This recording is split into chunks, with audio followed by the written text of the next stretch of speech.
Good morning बंधुरा तुम्हारा सबाई केमन आछो। आमी भालो आछि। और एखन अवश्य गुड मर्निंग बला चले ना, एखन अनेकटाई बेला हये गेछे। देखो घुम थेके उठेई खेते चले एसेछि। और एखाने मार बाड़ीते मामा बोलो, मामार बाड़ी बोलो, मार बाड़ी बोलो, जेखानेई बोलो गेले परे और कखन जे दिन हय कखन जे रात हय बोझाई जाय ना। देखो सबाई मिले नीचे बसे खाওয়ার मजाटाई आलादा, ताई सबाई मिले एकसंगे नीचे खेते बसे गेছি। আর ছেলেপেলেগুলো ঘরের মধ্যে বসে গেছে, বড়রাও খেয়ে নিয়েছে। যাই হোক, দেখো সবাই মিলে স্নান করে নিয়েছি। স্নান করে নিয়ে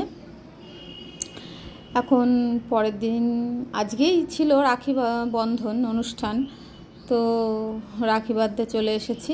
দেখো আমি ভাইদের হাতে সব ভাইদের হাতে রাখি বাঁধবো। আর বেশ ভালোই লাগছে। প্রতি বছর যেহেতু আসা হয় না, এবার চলে এসেছি। আর রাখি পূর্ণিমাও পরের দিন পড়ে গেছে রাখি বাঁধা, বেশ ভালোই লাগছে। দেখো সবাই মিলেই এখানে আছে, আনন্দ করছে, মজা করছে, হই হুল্লোড় করছে। খুব ভালো লাগছে।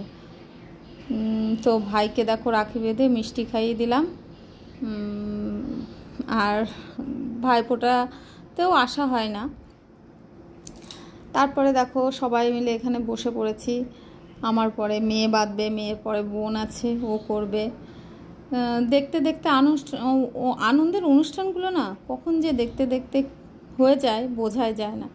আনন্দের দিনগুলোও তাই, কখন যে কেটে যায় বোঝাই যায় না। আসলে মানুষের সুখের দিন খুব তাড়াতাড়ি চলে যায়, কিন্তু দুঃখের দিন যেতে চায় না, এটাই বাস্তব। তো চলো দেখো, বড় ভাইয়ের হাতে রাখি বেঁধে নিয়েছি, এবার ছোট ভাইয়ের হাতে রাখি বেঁধে নিই।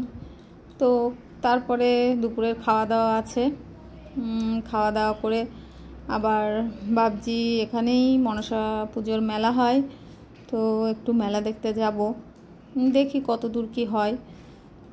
আবার আমার মেয়ের পরীক্ষা আছে, দেখি। তো যাই হোক, দেখো আবার রাখি বাঁধার অনুষ্ঠানে আমার মেয়েও যোগদান করেছে। মেয়েও তার দাদার হাতে রাখি বেঁধে নিল। এবার মেয়ে তো পুরো বাঁধতে পারে না, তাই আবার ও আমার মামার মেয়েটা হেল্প করলো ওকে। আবার মিষ্টি খাইয়ে দিচ্ছে দেখো দাদাকে, কি মজা এটাই না পাচ্ছে, খুব মজা পাচ্ছে। আবার দেখো দাদাকে ফুটি দিয়ে দিল, আবার পরের ফুটিটা নিয়েও নিয়েছিল। যাই হোক, ছোটোবেলায় হয়তো আমরাও এমনই ছিলাম, আমাদেরও খুব ভালো লাগতো, মজা হতো। ছোটোবেলাটাই মানুষের খুব ভালো থাকে। আর যত বড় হয়ে যায় মানুষের কত চিন্তা ভাবনা, কত কিছু। ছোটোবেলাগুলো যে কখন মানুষের কেটে যায় কেউ বুঝতেই পারে না। তারপরে দেখো আমার মামার মেয়েটা আবার ওর ভাইয়ের দাদার হাতে সবার হাতে রাখি বেঁধে দিল। দেখো ও আবার মিষ্টি খাইয়ে দিচ্ছে। যাই হোক, তারপরে আমার মাও এসেছিল। আমার মাও কোনোদিনও আসা হয় না মার, এবার আমি এসেছি বলে মাও এসেছিল। মাও বড় মামা ছোটো মামা ওদের হাতে সবার হাতে রাখি বেঁধে দিচ্ছে। তো মারও খুব ভালো লাগছিল। মাও এত ব্যস্ত থাকে সংসারে, চাপে পড়ে মারও সবসময় আসা হয়ে ওঠে না। মাসিদেরও বলেছিলাম, মাসিরাও সুযোগ পায়নি, নানান কাজে ব্যস্ত সবাই। তো যাই হোক, দেখো তারপরে রাত্রে চলে এসেছি। রাত্রে রুটি, মাংস, ভাত অনেক কিছুই হয়েছিল। রাত্রে খাওয়া দাওয়াটাও সবাই একসঙ্গেই করে নিয়েছিলাম। তারপর খাওয়া দাওয়া করে তাড়াতাড়ি ঘুমিয়েও পড়েছিলাম, কারণ পরের দিন সকাল সকাল আবার চলে আসতে হবে। সেদিনই চলে আসার কথা ছিল, তো মামারা সবাই আসতে দিল না, আটকে দিল। তো আর আসা হয়ে ওঠেনি। রাতটা ছিলাম, পরের দিন সকাল সকালই বেরিয়ে পড়েছিলাম, কারণ তোমাদের দাদা ভাই একটু বকাবকি করছিল। সেদিনই চলে আসলে ভালো হতো, আসা হয়নি।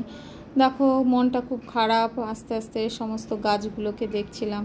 আর বাপের বাড়ি থেকে কি মামা বাড়ি থেকে চলে আসার সময় খুব মনটা খারাপ হয়, কিন্তু আসতেই হবে, কিছু করার নেই, এটাই নিয়ম। যাই হোক, দেখো চাকদার বাজারে কি জল হয়েছে, আমি আবার ছবি তুলেছি। তারপরে ধরো তারপরে ট্রেনে উঠতে হবে, ট্রেন ধরে আবার টোটোতে চলে আসতে হবে। দেখো ট্রেন থেকে নেমে পড়েছি। ট্রেন থেকে নেমে বাড়িতে চলে এসেছি। বাড়িতে এসে আবার রান্না বান্না এটা ওটা অনেক কাজকর্ম ছিল। দেখো টুকিটাকি রান্না বান্না করে নিয়ে কিছুটা, তারপরে সকালে খাওয়া দাওয়া দিয়ে দিয়েছিলাম। খাওয়া দাওয়া করে নিয়ে আবার প্রচুর কাজকর্ম ছিল, সেই কাজকর্মগুলো করে নিয়ে জামা কাপড় কাচা, ঘর দোর ঝাড় দেওয়া, মোছা করে নিয়ে তারপরে আবার রান্নাবান্না করেছিলাম। দেখো এদিকে জামা কাপড় শুকাতে দিয়েছি, গ্যাস ট্যাসগুলো মুছে নিয়েছি। তারপরে দেখো ছাদে প্রচুর জামা কাপড় মেলে দিয়েছি, আবার নিচেও প্রচুর জামা কাপড় মেলেছিলাম, কারণ ওই জামা কাপড়গুলো রাখলে একটু কেমন লাগে, নোংরা জামা কাপড় যত কেচে পরিষ্কার করে নেওয়া যায় ততই ভালো লাগে। এদিকে দেখো বালিশ কাঁথাগুলো রোদ্রে দিয়েছিলাম, কারণ 3-4 দিন মাথায় দেওয়া হয়নি, তো একটু গন্ধ গন্ধ, বর্ষাকালে দেখবা সব জিনিসে একটু কেমন যেন একটু গন্ধ টাইপের হয়ে যায়, রোদ্রে দিলে সেই বেশ ভালো লাগে মাথায় দিতে, ব্যবহার করতে, জামা কাপড়ও।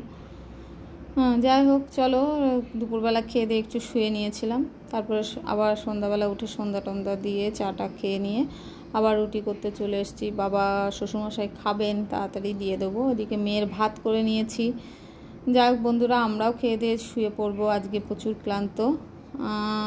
Good night. Like comment share করো প্লিজ।